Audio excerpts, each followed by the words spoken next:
변화가 강한 언론, 시민에게 힘이 되는 전남방송은 찾아가는 인물 초대석에 암 환우들에게 희망과 용기를 주는 통합의학적 암치료라는 주제로 글로벌 리더 비오신 코리아 강종욱 대표님을 만나보겠습니다. 오늘은 암에 대한 대처 방안 그리고 재활에 대한 구체적인 내용으로 함께하도록 하겠습니다. 먼저 대표님 만나보겠습니다. 안녕하세요. 안녕하세요. 반갑습니다. 네, 반갑습니다. 인사 부탁드릴게요. 안녕하십니까. 비오신 코리아 대표 강종욱입니다. 반갑습니다. 먼저 통합의학적 암 치료에 대해서 조금 쉽게 설명해 주신다면 어떨까요? 저희들이 말한 통합의학적 암 치료 방법은 현대의학과 자연의학의 결합입니다. 그래서 우리가 질병을 보게 되면 질병에 대한 종류를 크게 두 가지로 질환을 나눌 수 있습니다. 첫 번째는 급성기 질환, 두 번째는 만성기 질환. 그래서 급성기 치료에 대한 부분은 우리가 맹장염, 또 관절염 이런 부분이 1차적인 수술에 의해서 프로그램이 정해지고 프로토콜이 매뉴얼돼서 그것을 갖다가 우리 의학에서 어느 병원이나 포괄적 수가에 의해서 치료를 하는 그런 어떤 부분을 말하는 것이고, 만성질환은 우리가 대사질환을 말합니다. 그리고 면역계 질환 또 여러 가지 어떤 부분으로 불리우는데, 그거는 우리 물질 대사를 정상적으로 정상화되지 않고 장애로 인해서 물질 대사가 정상적으로 발휘되지 않는 그런 질환이죠. 그러니까 예를 들어서 감기부터 감기도 만성질환에 대한 부분이 초기 질환부터 시작이 돼서 결국 암까지 가는 물질 대사 과정에서 이러한 부분을 갖다가 만성질환이 합니다. 그래서 이 만성질환과 급성질환을 똑같이 생각하고 치료적 접근을 한다면은 암이라는 어떤 질환의 특성에 따라서 현대의학적 치료의 한계점을 갖다가 느낄 수가 있죠.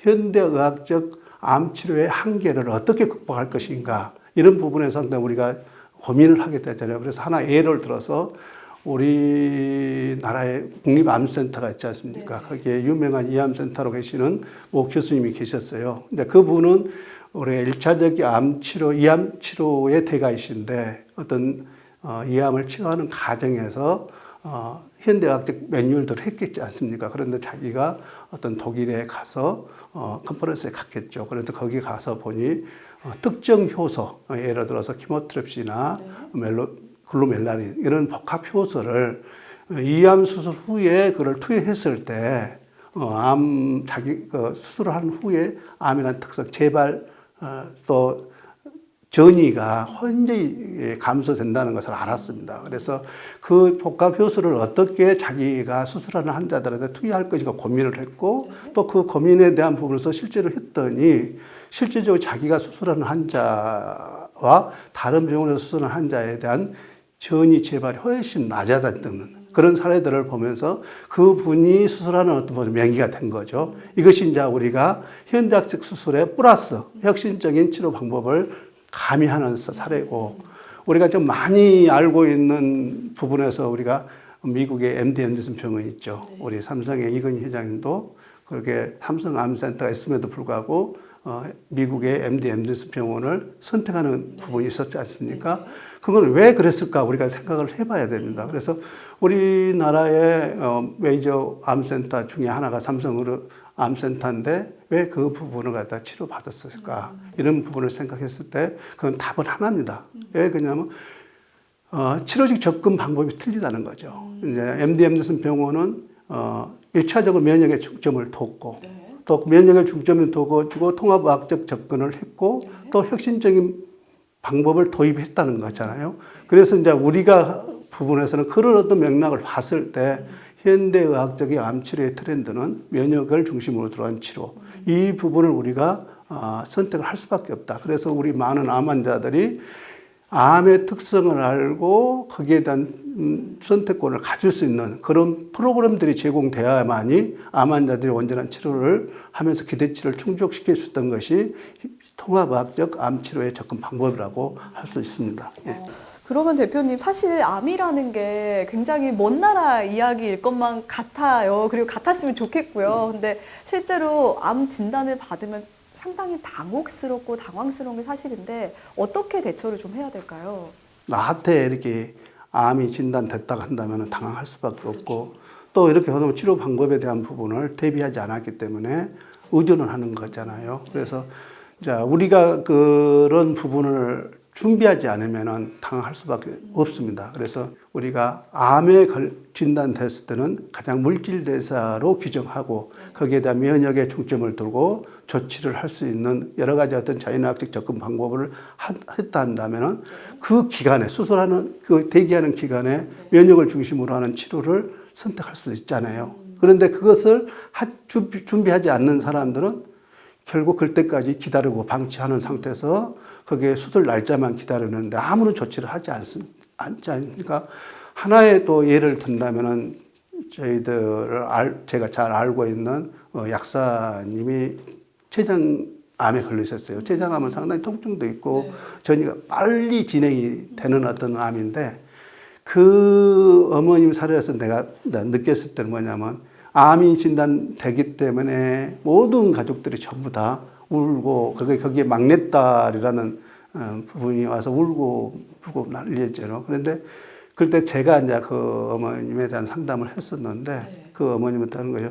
울고 불고 한다고 해서 어떤 부분에서 암을 치료하는 것은 아니잖아요. 그냥 암 환자를 편하게 해주고 전문적인 어떤 시스템이 갖춰 있는 병원에 그 부분을 갖다가 치료를 갖다 맡기고 자기는 자기 본연의 어떤 업무를 하면서 주말에만 어머님에 대한 부분이나 이런 부분을 배회하면 되는데 옛날에는 그런 부분이 전혀 없었어요. 그래서 그런 통합의학적 접근하는 어떤 병원들이 있음으로써 그 환자에 대한 부분에서 상당히 도움을 줄 수 있잖아요. 근데 그 도움을 주어서 마지막에 그 어머님은 췌장암에 우리나라의 어떤 S병원에서 수술이 불가능하다. 예, 췌장이 혈액을 갖다가 묻고 있기 때문에. 그런데 그 부분을 가지고 이 면역 치료를 열심히 해서 그 병원에 가서 보니 수술을 잘 할 수 있다. 그래서 S병원에 가서 수술을 하고 지금까지 살아있어요. 그래서 수술을 용이하게 해줬던 그게 면역 치료의 중요성입니다. 치료에 시각화는 중요한 어떤 부분에서 암 환자들이 암에 걸렸을 때 그 머릿속에 그거를 갖다가 정확하게 각인시키는 그런 부분이라고 할 수 있습니다.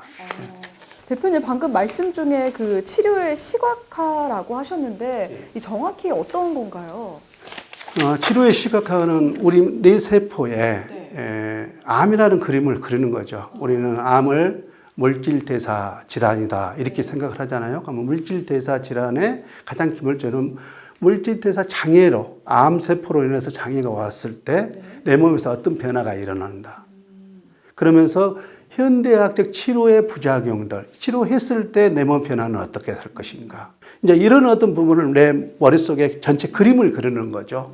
그래서 내가 암이 걸렸을 때 내가 당황해서 하는 것이 아니라 암은 이런 특성을 가지고, 자, 암은 전번에도 이야기했다면 전이야 재발되는 특성이 있습니다. 99.9%를 제거하더라도 남아있는 0.1%의 암세포가 다시 혈액간염표를 타고 다시 그것을 재발되는 특성을 갖기 때문에 이 부분을 줄이기 위해서는 어떤 것을 해야 될 것인가. 그 면역에 대한 부분을 가지고 있는데 각종 생물학 제제들, 하나의 예를 들어서 이제 셀레늄 제제가 있습니다. 그게 하이드로시 셀레나제가 내 몸에 들어가서 암세포가 제거한다는 것을 각인했을 때 환자에 대한 치료 효과를 높일 수가 있는 거잖아요.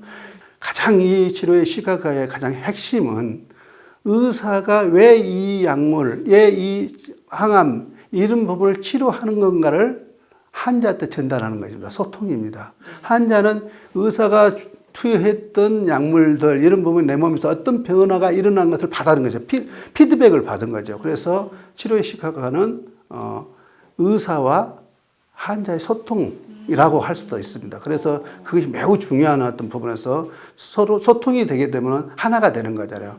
그러면 하나가 된다는 것은 내가 나아질 수 있다는 희망과 용기를 가질 수 있는 거죠. 또 궁금한 점이 인보크 시스템을 통한 통합의학적 암 재활 전문 클리닉에 특화된 병원이 좀 있다고 들었는데 어떤 곳일까요? 네.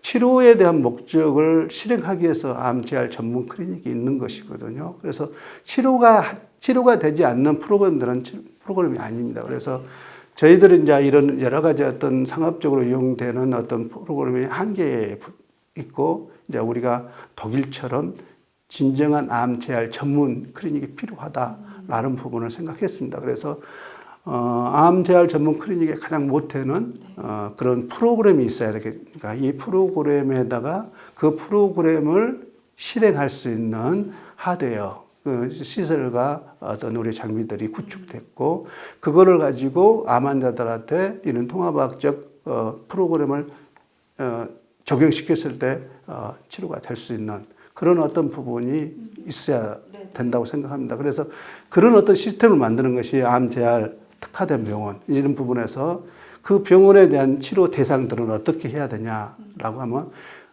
암으로 진단된 사람들, 두 번째는 실제로 암의 치료 과정에서 전이 재발되는 사람들, 또 말기암 환자의 선제학적으로 치료가 불가능한 사람들, 이런 사람들에 대한 부분을 적극적으로 집중적으로 치료할 수 있는 그런 컨셉에 전문화되고 특화된 병원이 만들어짐으로써 그 환자를 이용하는 것은 입원을 전문적으로 하는 병원, 또 그냥 LA로만 진료만 하는 클리닉, 또